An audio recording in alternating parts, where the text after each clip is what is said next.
ఏంట్రా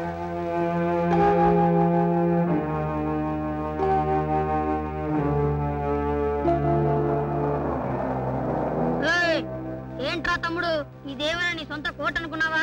ఆరేసుకొని పడుకున్నావు. మా గురువు గారు వచ్చారంటే మా డత్తలో పెట్టేస్తారు. కరోడా వచ్చి ఎరా, నేను నీకు తమ్మున్నా, మోకాలతో కొడితే మోటు బావిలో పడతావు. ఆ రాంబాబు గడు ఇంకెక్కడ వస్తారా? 6 నెలలు జైలేవాడి కొంప. అమ్మా బాబు లేనడికి ఈ కొంప మాత్రం దేనికిరా? తల్లి చెల్లి ఏ గల్లీలో లేని సిల్లి నా కొడుకుని తెలుసు కూడా నా తల్లి గురించి మాట్లాడతావా?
తల్లి, శ్మశానానికైనా వస్తాను కానీ ఈ రౌడీ రాంబాబు ఉండే పేటకు రానని చెప్పాను. ఇదేనా మీ ఇల్లు? అవును. ఎన్నాళ్ళ నుంచి ఉంటున్నా? ఈ రోజే అద్దెకి చేరుతున్నాను. నిన్న యేసుప్రభువే రక్షించాలి.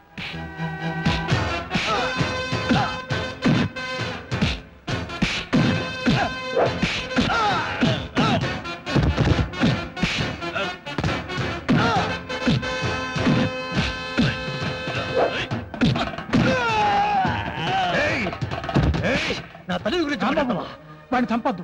వదులు, నువ్వు వదులు. నా మాట విను బాబు.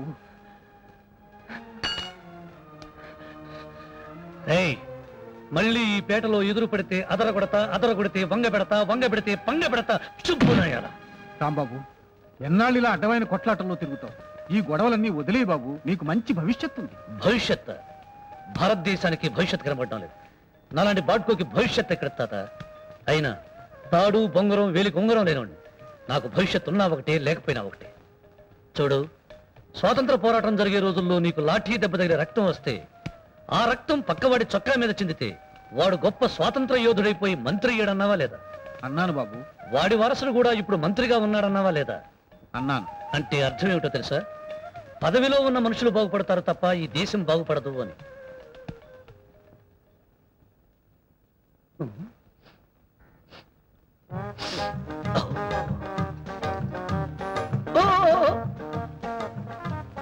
అబ్బా, కోడి చస్తేనే ఎంత రుచిగా ఉందే, బతికితే ఎంత రుచిగా ఉండేదో. కోడి కూర తినాలన్నా, కూర మేసం దువ్వాలన్నా ఈ రాంబాబే చెయ్యాలి. ముసలోడ మజ్జిగలో ఉప్పేసుకుని ఊరగాయ ముక్కేసుకుని తిను. మస్తానమ్మా, మరి నేను వస్తానమ్మా. పోడా ఈడి కట్లో కొక్కెత్తికెళ్ళా. వీడు ఎప్పుడు పోతాడో, ఈ పేట ఎప్పుడు బాగుపడుద్దో. పోనీలే కర్మ. ఏమయ్యా పగుడుమూర్తి, కాఫీలో ఏమొచ్చిందేమిటి? నువ్వు ఇచ్చే 70 పైసలకి ఈ గాకి ఏం వస్తుందంటే ఎడం చేత్తో తీసేసి కుడి చేత్తో తాగవయా? ఏమిటి? కుడి చేత్తో తీసి ఎడం చేత్తో తాగాల? నేను డబ్బులు ఏం చేస్తా? కోపం వేయండావు, తాగండి, తర్వాత పాలిస్తా. ఇస్తావా? పట్రా పట్రా. వస్త్రం, సరుకు మీద వస్త్రం వేస్తాను, సమయం వచ్చినప్పుడు వేస్తాను.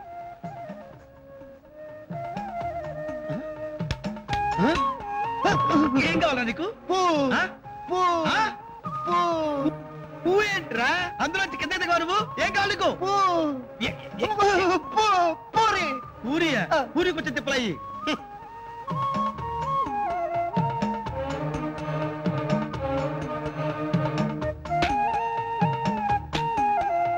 పూరి పూరి ఇచ్చారు కదయ్యా, ఇంకా పూ అంటే పూ ఏంటయ్యా?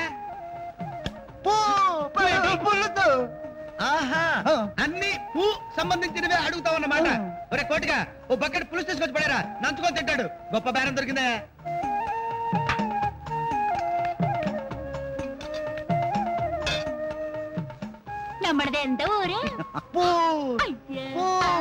వాడికి ఊరి పేరు అడుగుతావు? వాడికి అన్ని పూతో సంబంధించినవి వస్తాయి. ఏ ఊరు బాబు? పుంగనూరా? పులివెందల? పుత్తూరు. అన్నారంటే పుత్తూరు పోయి కట్లు కట్టేసుకుంటావు. తినదాలే పూలోంచి పోలోకి వచ్చావా? నీకు దండవరా బాబు. ఇట్లాంటి నలుగురు తగిలితే చాలు కొట్టు కట్టేసుకొని తిడతలు తీసుకొని భజన చేసుకోవాలి. కోప్పటికి ఏం చేయమంటావే? వచ్చిన ప్రతి వాడిని కాచుకోలేక చేస్తున్నాను. పాలకుట్టి, మన పెళ్లి ఎన్నాళ్ళు పేరు పెడతావు? నా మీద దయలేదా? దయ ఉండు, దాక్షిణ్యం ఉండు, ప్రీతి ఉండు, ఎల్లాత్మూ ஒரு టైం ఉండు. నా నెత్తి మీద పెద్ద గుండు ఉండు. ఒళమ్మి తిక్కరేగిందా, ఒళ్ళంతా తిమ్మిరెక్కిందా. ఆ పాట పడబాక, ఎన్టీఆర్ తెలిస్తే కోర్టుకెళ్తాడు. ఇన్నేళ్లుగా చూస్తున్నాను ఈ వీధిలో ప్రతి ఇంటికి ప్రతి లోఫర్కి ఉత్తరాలు ఇస్తున్నాం. ఒక్కసారైనా పోనీలే మన రాంబాబుని ఒక్క కార్డు ముక్కైనా నాకు ఇచ్చావరా? మీకొస్తేనే కదా సార్ ఇవ్వడానికి.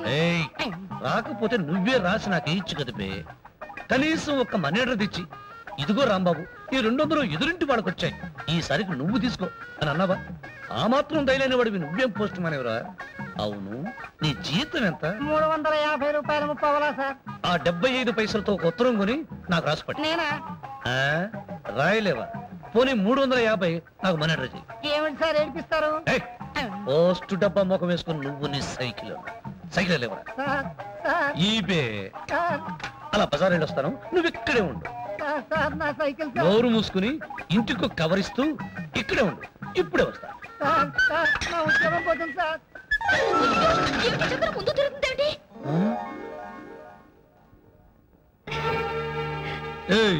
చక్రం ముందుకు తిరగకుండా వెనక్కి తిరుగుతున్నా. దానికి మన సంగతి తెలియనట్టుగా ఉంది, వెళ్ళి చెప్పు. మన జోలికి వస్తే ఇస్తా, ఇస్తే కోస్తా, కూస్తే దాని చిక్కం చెట్ల కొడతా అని చెప్పు. అలాగే గురు, నువ్వు వెళ్ళు, నేను చెప్తాగా. వెళ్ళు గురు, వెళ్ళు. కాళ్ళు చేత్తో తిరగాలని లేదా? మా గురుగారి జోలికి వస్తే ఇస్తాడు, ఇస్తే కూస్తాడు, కూస్తే నిలువున కోస్తాడు. కోస్తే కోసాడు గాని ఈ ఊర్లో అందరూ అతన్ని చూసి భయపడతారు. నీకు భయం లేదా? భయమా? ఎందుకు లేదు? గతి లేక వాడితో తిరుగుతున్నా. తాగొచ్చినప్పుడు వాడి కోపం వచ్చిందనుకో, ఎవరు దొరకపోతే నన్ను పిలిచి తాగొడతాడు. డబ్బు చేతికొచ్చిందనుకో, అప్పుడు కూడా నన్ను పిలిచిస్తాడు. తిక్క వెదవా. ఏమిటి ఆయన ఎదురుగా ఉన్నప్పుడు గురువు అన్నా, ఆయన వెళ్ళగానే తిక్క వెదవ అంటున్నా? మనిషా వాడు? ఈ ప్రపంచంలో వాడి కన్నా నీచుడు లేనే లేడు. ఈ మాట నేనన్నానని వాడితో అనొద్దు, ఇద్దరిని కలిపి తంతాడు. Very interesting character. Yeah yeah.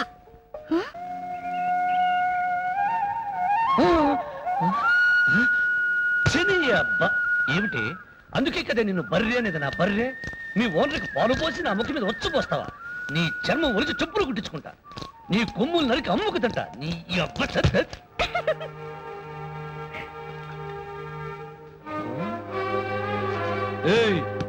ఇంకా అలాగే నిలబడి నా ముందు డాన్స్ చేసావంటే పేగులు తెచ్చి పిడులు వాయిస్తాను. ఎవరు ముగ్గేశారు? చిల్లు చిల్లు ముగ్గు, చిక్కు చిక్కు ముగ్గు. బంగారంలాగా పిల్ల ముగ్గు తొక్కేసా? ఈ ముగ్గును, ఈ ముగ్గేసిన ఆ పిల్ల చెయ్యిని కసకస తొక్కేస్తాను. ఈ రోజు నుంచి ఈ వీధిలో నడకుండా ఎవరు ముగ్గేయకూడదు, కళ్ళాపు చల్లకూడదు, పాలు పిండకూడదు, పాత్రలు కడగకూడదు, ఏదో హుచ్చ కూడా పోయకూడదు. నీకు వేరుగా చెప్పాలా? పడుచు పిల్ల ఇలాంటి లవ్ మార్క్ ముగ్గేసిందంటే ఆ పిల్ల నీకు లైన్ వేస్తోంది. తిక్క తిగ్గా ఉందా? దాని లైన్ దాంది, మన లైన్ మంది. మన లైన్ కదా లైన్ వేస్తే దాని లైన్ కొక్కి వేసి చిక్కం చెట్లు కొడతానని చెప్పు.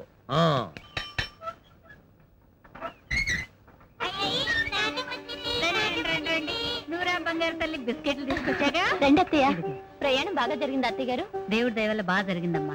అందులో షిరిడి సాయిబాబా ప్రసాదం ఉంది, అందరికీ పంచు. ఎరా డోర్ కట్టలు కట్టున్నా ఇల్లు ఎవరికన్నా అద్దెకిచ్చావా? ఎవరో జానకట, నీకు తెలిసి చెప్తే ఇచ్చాం.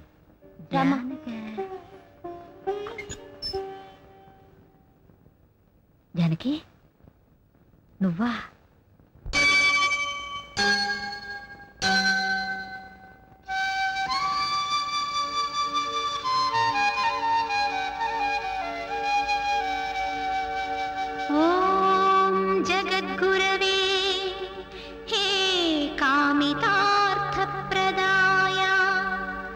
सर्वजन श्रेष्ठ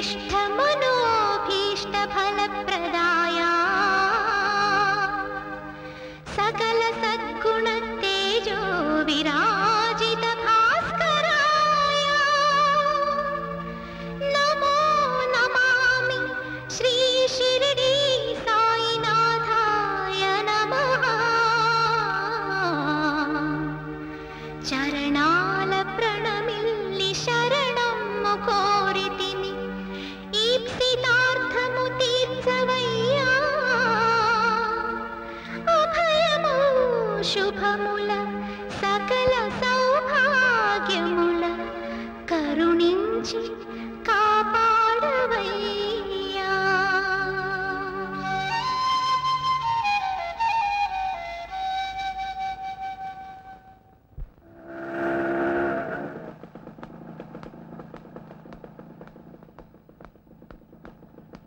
బాయ్.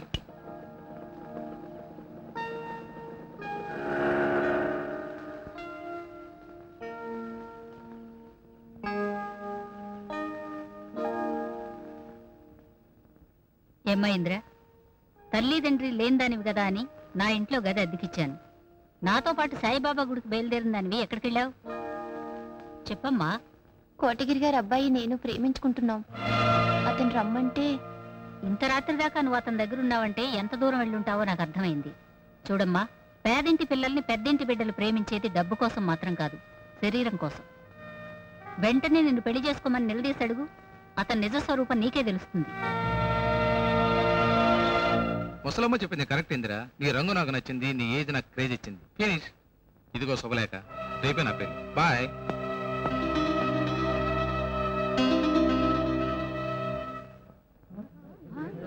నాన్న, ఏం జరిగింది? ఎందుకలా ఉన్నారు? మన ఇన్స్టిట్యూట్ లో టైప్ నేర్చుకునే ఇందిర ఆత్మహత్య చేసుకోవాలని ప్రయత్నించిందట. ఇందిర కడుపుతో ఉందట. కిషోర్ ఆ అమ్మాయిని కాదని వేరే అమ్మాయిని రేపు పెళ్లి చేసుకోబోతున్నాడు.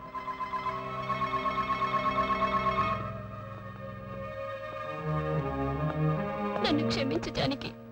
కిషోర్ని నమ్మద్దని ఎన్నిసార్లు నువ్వు అంటే చెప్పినా మీ మాట కాదన్నాను. ఇప్పుడు ఈ అవమానం భరించడం కన్నా చావడమే మేలు. అదే పొరపాటిందిరా. ఆడపిల్లలో బానిసత్వం పోతే గాని మగవాడిలో దౌర్జన్యం భయపడదు.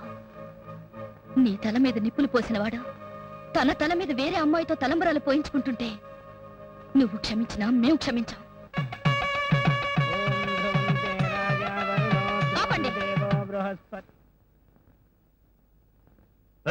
ఎవరు నువ్వు? ఏ ధైర్యంతో నా కొడుకు పెళ్లి ఆప్ చేయమంటావు? ఈ అమాయకురాల్ని పెళ్లి చేసుకుంటానని నీ కొడుకు నమ్మించి ఈ అమ్మాయిని గర్భవతిని చేసి ఆ జన్మ బ్రహ్మచారిలా ఈ రోజు పెళ్లి పెళ్లి మీద కూర్చున్నాడు. చూడండి కోటగిరి గారు, మీ వాడు చేసిన మోసానికి ఈ అమ్మాయి ఆత్మహత్య చేసుకోబోయింది. దానికి కారణం మీ వాడేనని తెలిసే సాక్ష్యాలన్నీ మేము రికార్డ్ చేశాం. మరైతే ఆలస్యం దేనికి? ఏ ధర్మం తప్పినా వృత్తి ధర్మం తప్పకూడదు. మీ దగ్గర బేడీలుంటే కొరాడికేసి. హుస్సేన్ సాగర్ లో బుద్ధుడి విగ్రహం మునిగిపోయింది బాబోయ్ అని ఒకడెడుతుంటే గవర్నమెంట్ పడిపోయిందండి అని ఇంకోటి సంకలు పట్టుకున్నాడంట. మధ్యలో నువ్వు మాట్లాడమానేస్తావా? చిచ్చి, ఇలాంటి తప్పుడు పని నా కొడుకే చేసుంటే పెళ్లి పందిట్లోనే నరికి పారేసేవాడి. ఈ పీట్ల మీద పెళ్లి ఆగిపోతే ఇప్పుడు ఆ పిల్ల బతికి ఏం కావాలి? ఆ అమ్మాయికి స్త్రీ జాతి మీద గౌరవం ఉన్నా ఆడపిల్ల జీవితం అంటే ఏడాదికోసారి మీరు వాడుకునే సారా కాంట్రాక్ట్ లాంటిది కాదన్న నిజం తెలిసినా పీటల మీద నుంచి లేచి వెళ్ళిపోతుంది. ఆవేశపడకమ్మా. మా ఓడింత దగులుబాజీ పని చేశాడని పోలీసులకు కాకుండా ముందే నాకు చెప్పుంటే వీడి మెళ్ళలోంచి పీక పిసికి ఈ పిల్లతోనే వీడి పెళ్లి చేసేవాడిని. ఇప్పుడు మాత్రం మించిపోయింది ఉంది. అమ్మా, ఆ పిల్లని తీసుకెళ్లి పెళ్లి కూతురు చేయండి.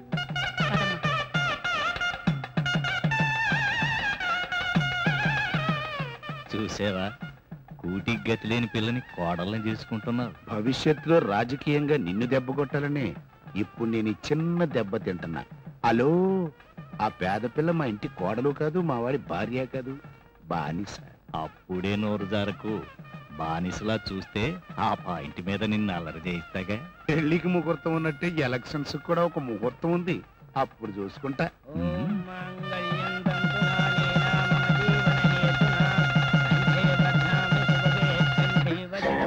హలో, పెళ్లికి పసుపు బియ్యం నెత్తిన వేస్తే సావుకి తెల్ల బియ్యం నోట్లో పోస్తారు.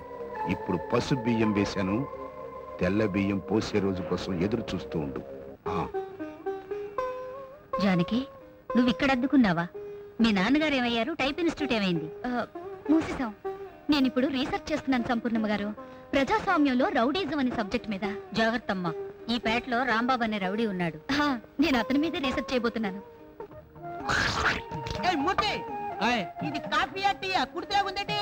కుడితిలా ఉంటే కాఫీ అండి, తినాలి కప్పు కొడితే తీయండి. ఇదిగో, నేను ఈ వార్డు కౌన్సిలర్ని. నా కుడితి కాఫీ ఇచ్చి మడత పేజీ సమాధానం చెప్తా. ఇదిగో కౌన్సిలర్ బాబు, మీ మున్సిపాలిటీ వాళ్ళు సప్లై చేసే నీళ్ళల్లో డ్రైనేజ్ నీళ్లు కలుపుతున్నాయి. నా కంపు కొడుతుంది. ముందా పంపులు బాగు చేయమని చెప్పండి. ప్రతివాడు కబుర్లు చెప్పేవాడే ఈ వార్డులో సరిగ్గా కాఫీ ఇచ్చివాడు లేడు. ఎండక అవసరం బాబు. ఏం పాలకుట్టి? మా గుంటలో మురికి ఎక్కువైపోయింది, కొంచెం మందేమంటారా? మా ఇంట్లో మురికి గుంటలు చూసుకోవడానికి నాకు టైం లేదు, మీ గుంటలు కూడా మేమే చూడాలా? కౌన్సిలర్ కంటే కాటి కాపురు బెటరు. కాల్తున్న కట్టెలు సగంలో ఆపేసి హాయిగా అమ్ముకు తిని బతకచ్చు. ఎండ ఇవిడకో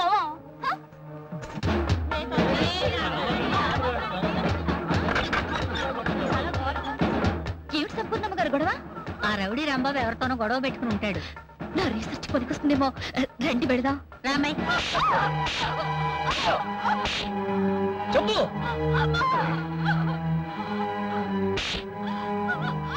ఎందుకయ్యా పసిబిడ్డ తల్లిని పట్టుకొని సాగు కొడతావో? నోరు మీద ముసలోడా, ఎవరైనా నోరెత్తారో 4 చీరేస్తాను.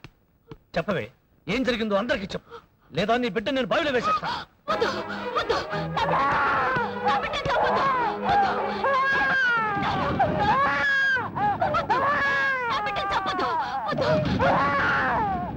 చెప్తాను, నన్ను ప్రేమించిన వాడు నన్ను మోసం చేసి వెళ్ళిపోయాడు. 4 నెలల్లో నాకు వేరే వాడితో పెళ్లి నిశ్చయమైంది. ఆ పెళ్లికి బిడ్డ అడ్డమైనాడు, అంతేనా? అవును. ఏం చేయాలో తోచక చెత్తకుండీలో వదిలేశాను. ఆహా, పెళ్లి కోసం బిడ్డనే త్యాగం చేశా. 4 నెలల్లో నీ పెళ్లిని, 4 రోజుల వయసు కూడా లేని బిడ్డని పెంట కుప్పలో వేశా. రోడ్డు పక్కన తిరిగే కుక్కలు కూడా తన పిల్లల్లో ఒక పిల్ల కనిపించలేదని వీధి వీధి వెతుకుతూ తిరుగుతాయి.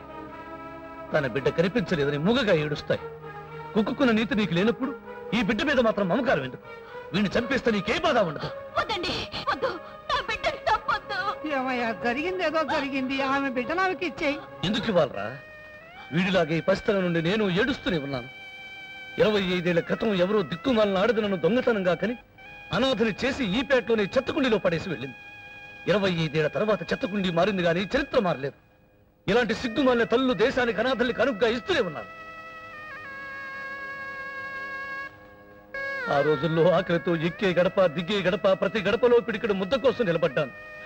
అప్పుడు ఎవడైనా ఒక్కడు పిలిచి గుక్కడు గంజిపోశారా? నా ఆకలి తీర్చకపోగా వీధి వీధిలో నన్ను వెంటాడి కొట్టారు. చాపిన చేతుల మీద వాతలు పెట్టి నన్ను రాక్షసుని చేశారు కదరా. చూడవే, ఒక్క క్షణం ఆనందం కోసం మగాడితో నువ్వు గడిపావు. కానీ మీరు చేసిన పాపానికి 100 ఏళ్ల నరకం అనుభవించేది వీడు. పట్టె మంచం మీకు, చెత్తకుండి వీడిక. పడక సుఖం మీకు, పట్టెడను దొరకని నరకం వీడిక. రాంబాబు, బిడ్డనిచ్చేయి. చేసిన తప్పుకు పశ్చాత్తాపడుతుందిగా.